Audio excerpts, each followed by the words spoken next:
I see Margaret's here, second grade teacher, love it. I taught second grade for many years. It's kind of my favorite spot. So, Margaret, you're from South Carolina. What's the weather like there? Because it is very hot and humid in Nevada.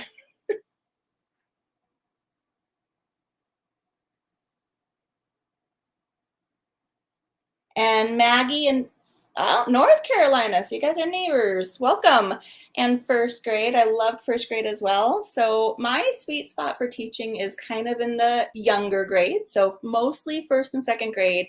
And now I've transitioned from last year to being the GATE specialist, which stands for gifted and talented, where I am teaching third, fourth, and fifth graders in kind of not a push-in, but they come to me and then I do like enrichment. So it's a lot of fun.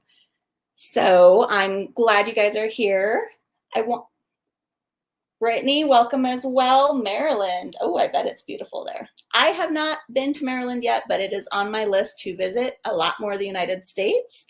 So just a quick little thing about me is I have been teaching for, I think this is going in my 15th year, maybe my 14th year. I did take a couple years off here and there in between. I got burnout, which I'm very thankful for this conference because it does happen and it happens more often than we think. But I got burnout and then I couldn't find another teaching job. So I actually went overseas to the Middle East, and this was in 2012. So it's been a while now. And I taught there for almost 5 years. And being there really taught me the importance of leaving work at work and spending time with my family. So I'm very thankful that I did have that opportunity because without it, I wouldn't have ever had to change my ways, I guess, because I was working, laminating, cutting all the things, doing anchor charts, staying really, really late at night.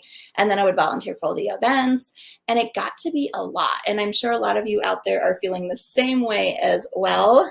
Welcome, Taryn and Janelli. I'm hoping I'm saying your names right. Rainy in Belize. Wow, okay, fancy. I wish I had a rainy day. I love rainy days. Rain is my favorite weather of all time.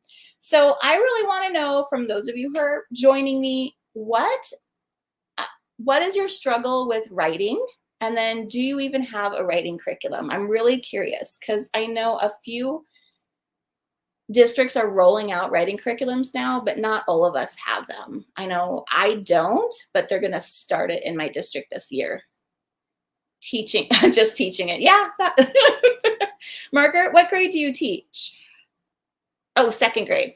So yeah, second grade can definitely be a struggle because you have such a juxtaposition of like younger kids, they don't know how to spell their words. And then you have kids that are writing sentences and you just don't know where you're going to be at within that framework, right?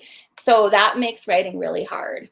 Phasing out Lucy Calkins. Okay, so I started with Lucy Calkins and I actually really enjoyed it, but it is not, let's see, it doesn't cater as much to teaching the gaps, I would say.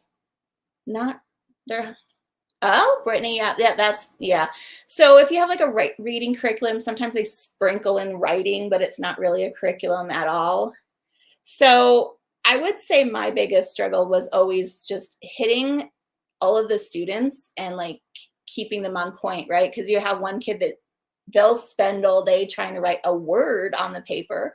And then you have some kids that like write paragraphs, and it's really hard striking that balance.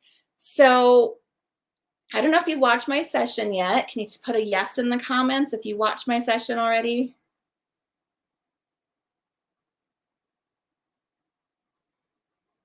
Maggie, you're phasing out Lucy Calkins. Yeah. And really for the longest time, that was the only writing curriculum that was available to us. So interesting that we're phasing it out, but not surprising because I think they're looking to embed more phonics, align more with science of reading and science of writing. Not yet. Okay, that's okay, Margaret. Maybe after this you can watch it. Making ready. Okay, perfect. So what my session was about is writing lesson plans and doing that in less time. So I think the most valuable thing from my session is actually looking at student writing samples and then planning your lessons from there. So it's really hard to kind of get started planning before we're starting school. So that's another question for you. I start August 7th, back to school for teachers. The kids come the 12th. When do you start back to school? I know we hate to talk about that dreaded S word. My daughter has told me every time I say it, I have to buy her slime.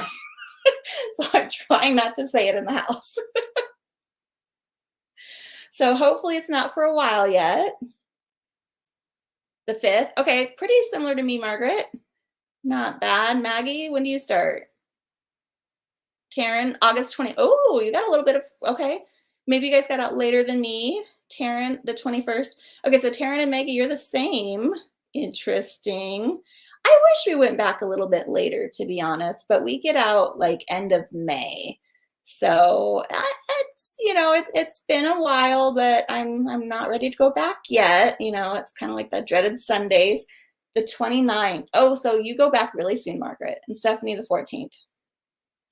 You get out mid-June. Okay, so you just pretty much got out. That's nice. You're just starting your summer. So enjoy it. 2 days to prepare.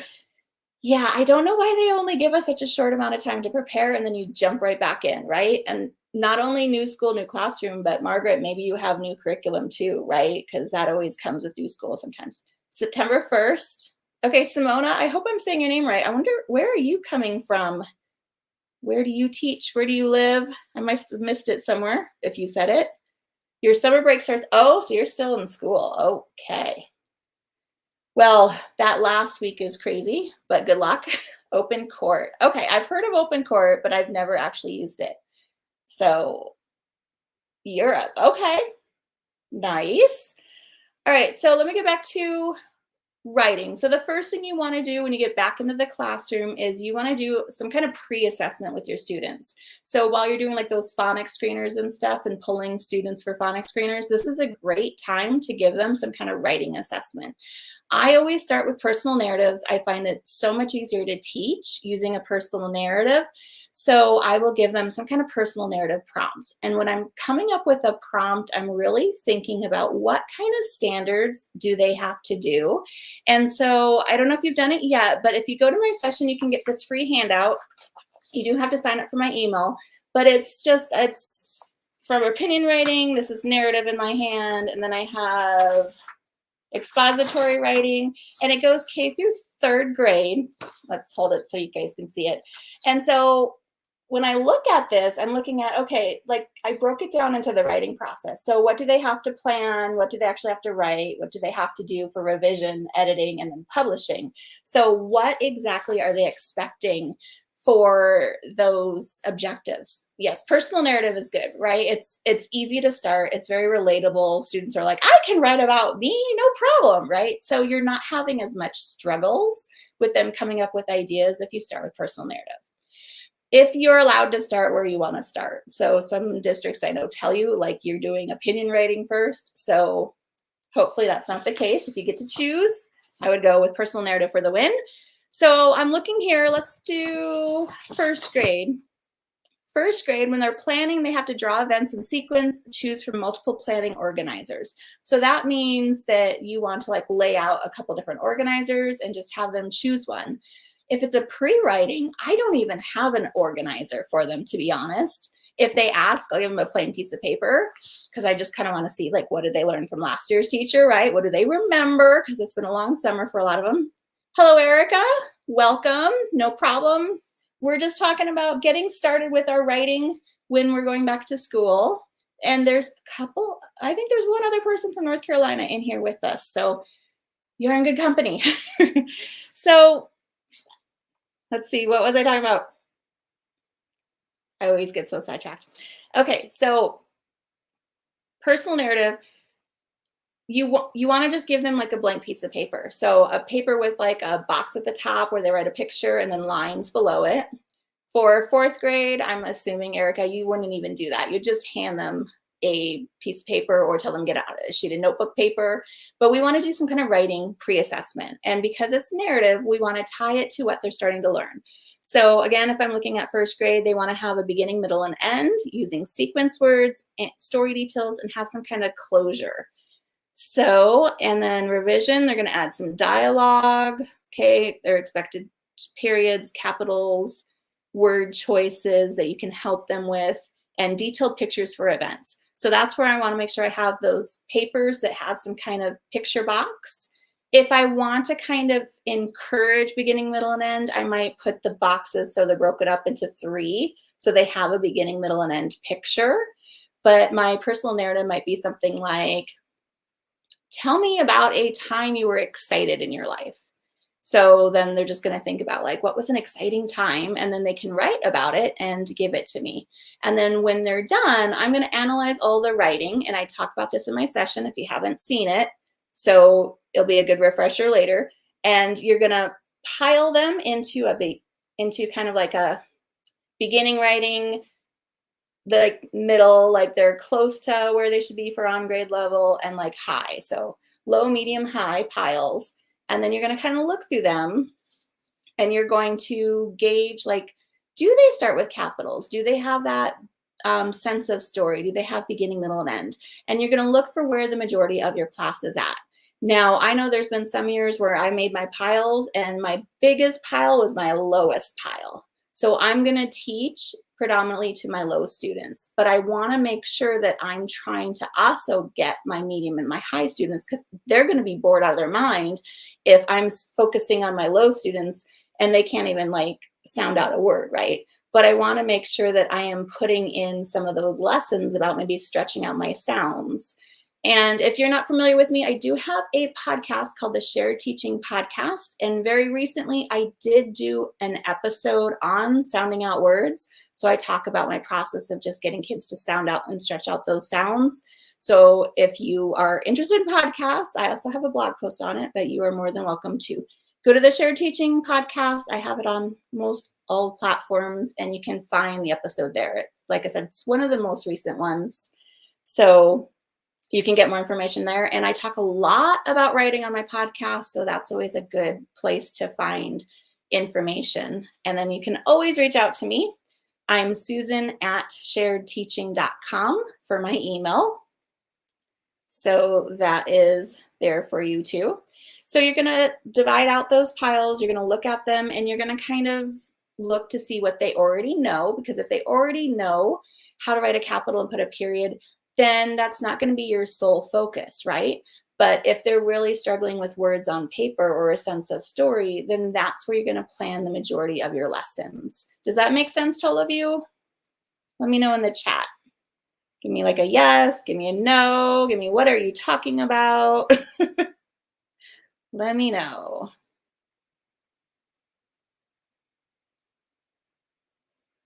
Yes. Okay, good, Taryn. Thank you. Always nice to have some feedback. So what you're going to do when you have those pre-assessments, of course, is you're going to check your standards. Now, I'm a Common Core state, so I'm interested to know, are you guys Common Core as well? And I'm seeing some more yeses roll in, so thank you. I'm glad it's making some sense. And hopefully it's helpful as well. Like I said, writing is definitely really hard to teach because we're not really taught how to teach it either. I actually really love it because I used to want to be a writer. I guess I could say I still want to be a writer and write books, but I like fully immersed myself in all the things I could find about learning how to be a better writer and reading articles and websites. And so that made me, I think, a better writing teacher because I know how to look for those things and how to like add better dialogue and things like that. But I kind of had to twist it, right? Because I was learning as an adult, like how do adults do this for like, you know, writing your first book, to translate it to like little kids. So not quite as easy, but it's nice having that background. Common Core for North Carolina. Okay. Yeah. So Common Core makes it easier. Like I said, I'm Common Core too. So I rely on that as planning out my lessons. So I look at the grade level below me. So let's say my example was first grade, right? So I'm going to look at kindergarten, and then I'm going to look at second grade, and I'm going to see what should they have come to me from first grade with, and what should they have in this pre-assessment. So if I'm looking at my first grade sheet here, and again, this is a free download in my session. And if I'm looking at first grade, I'm going to look at kindergarten. It says they can have phonetic spelling. They should have complete sentences, and they should have that beginning, middle, and end, right? And then they draw or write ideas in order. Okay, so similar. So now that they're in first grade, they have to have 2 or more events in order. So kindergarten was just a single event. So now I'm going to push them to have those 2 events. And then if I look ahead at second grade, when they go to second grade, they're going to have 3 or more events. So sometimes, depending on my class, if I'm going to push those higher kids and say, hey, you know, your class is trying for 2, but why don't you go ahead and try to give me 3 events? Because I think you can handle that. And it's just that quick of a conversation when you're going around to their desk and seeing how they started off their writing. You're just having that really fast conversation with them, being like, hey, try 3 and see if you can do it. And then you're just going to keep an eye on them and make sure that they're consistently having those 3 events. And then hopefully when they go to second grade, the second grade teacher is going to push them to the next step, right? That's in theory what you all want to happen, especially if all the grade levels are collaborating together. So that's one way I like to do it. It kind of takes the pressure off of inside the lesson. So in your lesson, you're teaching to the majority, but then when you release them to go do their writing, then you're going to kind of like hit those higher kids at their table and be like, hey, you know, well, actually, let's talk about goals for a minute. So the way I set up my writing block, I guess you could call it, is I have a formal lesson and it's very short. So I call it my mini lesson, right? So it's 5 to 10 minutes. Sometimes it's 15 minutes if I'm having the students practice something with me. So I always try to have some kind of engaging piece. So I do the I do, we do, you do format. And so I do is me just up there talking about like, this is our objective for today. Today we are going to learn what a personal narrative is. And then I move from that, and that's like, what is that, 30 seconds? And then I move into the we do. Or actually, no, it's more I do. I talk about like, well, here's the characteristics of personal narrative. Let's look at this anchor chart. And I'm walking through the anchor chart to tell them the pieces that are in a personal narrative, right? So it's like I'm looking for I, me, my, right kind of words. And that's going to signal to my brain like, oh, hey, that's personal narrative because they're talking about themselves. And then it's, you know, it's true things about their day. It's got a beginning, middle, and end. Those kind of things is what I categorize for my class as a personal narrative. So I walk them through that. And then comes the we do portion, where I will give them sample paragraphs that I wrote, which is really just like 2 or 3 sentences because it's whatever fits on my slide. And I will ask them, like, do you think this is a personal narrative? And my class loves whiteboards. It's very engaging. So they write on the whiteboard, yes or no, and then I give them a countdown, and then they all flip it up at the same time. So no one's cheating, right? Well, I'm sure they're looking at their neighbor if they're not really sure, right? Before they flip it up. It's their kids. So they flip it up and show me, and then I will be like, okay, and then we'll talk about like yes or no, is it? And then I'll do like maybe 2 or 3 examples, depends on how they're getting it. And then I'll say, okay, now it's your turn to write a personal narrative. So your personal narrative should have these things. And then I just say, go write a personal narrative. I pass out paper and they go write. So that's a simple, streamlined lesson plan. And they're pretty typical like that throughout my school year. But then maybe the next day I'll come back to the class and be like, hey, I noticed when I looked over your writing yesterday that some of you had a hard time with endings. Let's talk about endings. And then you'll give a lesson on endings. Give them examples. I love using mentor texts. Anyone use mentor texts? You can even use mentor texts as a 4th grade teacher, by the way. Kids still love read alouds and mentor texts. They're just something about picture books and things that kids love, and I love them too. So if you're enthusiastic about using them, then the students will like moan and groan at you. And you don't have to use the whole book. Yeah, see, 1st grade, very common for 1st grade. Kindergarten, 1st grade, 2nd grade. Yes, they love the whiteboards. We just keep them at their desk. And we use them for math, we use them for writing, we use them science, like we use them all day long, those whiteboards. I just find it easier than like hold up a finger or something. And it keeps them more engaged. And then it also sneaks in a little bit more practice on how to write. Even if they're just copying the words from the board on what their answer is going to be, it gives them another opportunity to do some writing. So I like write whiteboards for that reason. So a mentor text, you just find one that you think kids will kind of gravitate towards and that also is meeting the things that you want to teach. So if you look at one of my favorites is Robert Munch, and he is really, really good about describing things. And his books are hilarious. The kids always love them. So Robert Munch is the Paper Bag Princess, but then he also has done a lot of other ones. There's one about like building a sand castle and like, I don't know why I'm blanking so much today. The one I always use in my class is the one about like this dad loses his hair and the hair like jumps onto the kid and then it follows him like around and like he's chasing the hair through town. And it's really funny. The kids love it. But there's this part in the story where like he's in the middle of town and it's caused this traffic jam, right? And this, just the way he describes the traffic jam is very relatable and very easy for kids to mimic because he's counting things. He's saying like one policeman with a whistle, two cars, you know, I don't know, hit each other, three ambulances, you know, with sirens or something. So he's describing this, but he's describing it in a way that the kids could totally do. So your lesson could be different ways, excuse me, of describing things where you're using numbers. And that's just the whole lesson, right? Just describing things with numbers. And maybe the next day you find another book or another page in that book where he's describing things with adjectives. And so then you're talking about describing things with adjectives. So you don't have to use the whole book. I like to just do one page because I'm always so crunched for time. I don't know if you guys are the same way, but it's always like 20 minutes maybe. I feel like the kids have to write. And I feel like when I first started teaching many years ago, they had hours. It felt like hours. South Carolina Ready standards. Okay, I wonder if those are similar to the Common Core. All right, so I've talked a lot, but let me go ahead and make sure if anyone has any questions for me, let's go ahead and get to some questions. So questions on writing, questions about something else, but probably questions on writing.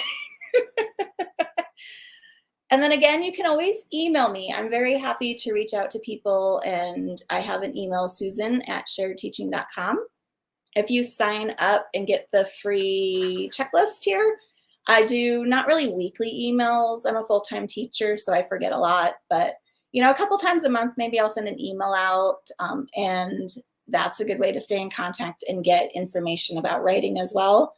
And I do have that podcast, the Shared Teaching Podcast, where I talk all the time about writing. In fact, I have a Wednesday episode that's all about quick writing Wednesday tips that's like 5 minutes long. So those are great too. So any questions? I'm not seeing any. And so also, if you go back and watch this session and you have questions afterwards, you can always put them in the Facebook group, and I will check the Facebook group and answer questions in there too. So don't feel like you have to do anything right now, but if once you watch the session, I'm more than happy to answer questions that way too. So start with a pre-assessment and then do it throughout the school year. So don't just do like a beginning and end of the school year writing assessment. You want to do it multiple times, and you're not really grading them in the traditional sense. Like I don't have a rubric out. I'm just looking and eyeballing, and you can tell when writing is like really low and when it's high, right? You can see that difference in your class, especially if you've been teaching a while. And if you haven't, then it's pretty easy to spot the difference, because if kids are struggling, they're missing vowels and letters, and you're not sure what the word says, and you have to have them read it to you, you're going to put them in the low pile. And if kids are writing, you know, paragraphs and it sounds beautiful, and you're sitting there going, I don't know what to do with this child, then they would be in the high pile. And then the in-betweens, of course, are going to be in your middle pile. Erica, you are very welcome. Thank you for joining me. And hopefully you have a beautiful rest of your Saturday. Thank you. Hopefully you get a lot out of it. Don't forget there's also a workbook that goes with it that kind of walks you through this process. And also it will be good for when you start school to hold on to that. So when you go through your pre-assessment, you kind of have that list of steps on how to pre-assess.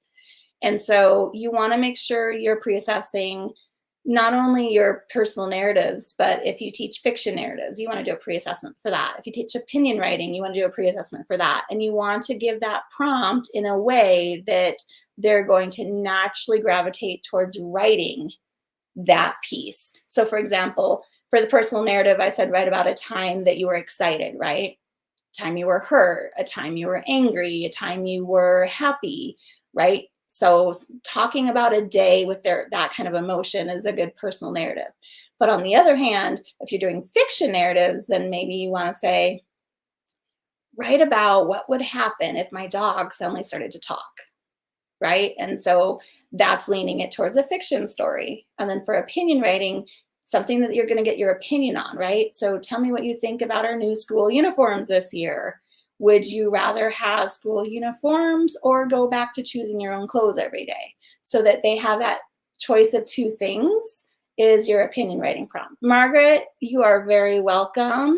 Have a good day as well. We have 5 more minutes. If anyone has any questions for me, I'm looking in the chat. I don't see anything yet. Simone, you are welcome. And I really hope I'm saying some of these names right. I always hate when people say my name wrong. And a lot of time people spell my name wrong. All right, yes. So thank you so much for coming and joining. I really appreciate you taking the time to come here and be with me. And hopefully you got a lot out of this session. So I hope you have a wonderful rest of your summer, those of us who have some time left. And I'm looking, who was it that is going in next week? Oh, Simona's starting next week. Okay. And then Margaret, 2 days to prepare. You'll get it. Just remember, you don't have to do everything before the kids come. Just make it presentable and clean and know where you're going to put your supplies and all that, and worry about the rest later. Like, there is always time to decorate later. That's what I always say. And I like to decorate with the kids doing things. So that always kind of takes that pressure off of me. And if the kids come in, or if the parents come to like meet the teacher, I let them know, like, we decorate our classroom together, and everyone's like, oh, okay. Like, they don't care that the walls are like bare. And I like to do the like coming soon poster, so it looks like there's something like on the bulletin board. And then that kind of fills it out as well. So just a little tip for you.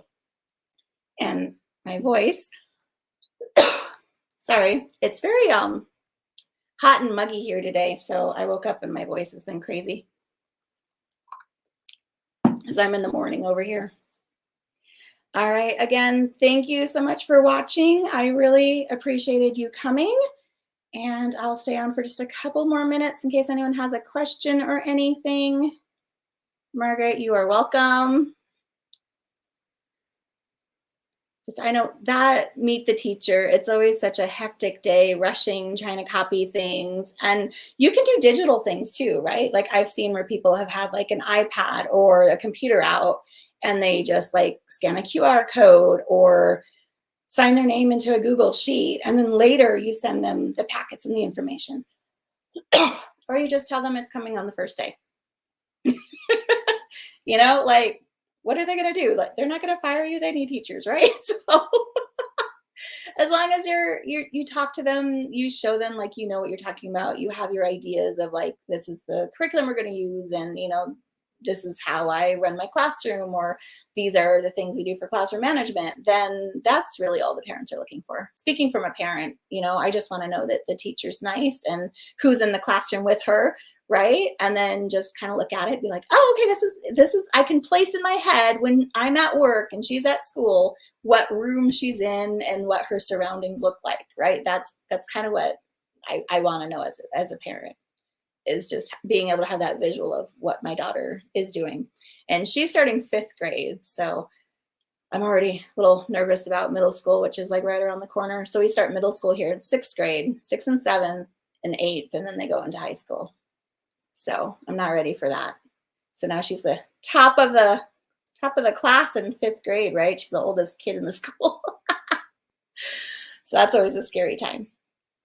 All right. Well, thank you again. I really appreciate all of you, and hopefully you have a good rest of your day and enjoy the rest of the conference. And don't forget to just make the most of your time in the summer while you have it to relax and rejuvenate and take some stress off yourself, that you do not have to have everything perfect and ready the first day back to school. Just have the desk set up, know what you're going to do for the first week, and go from there. All right. Bye.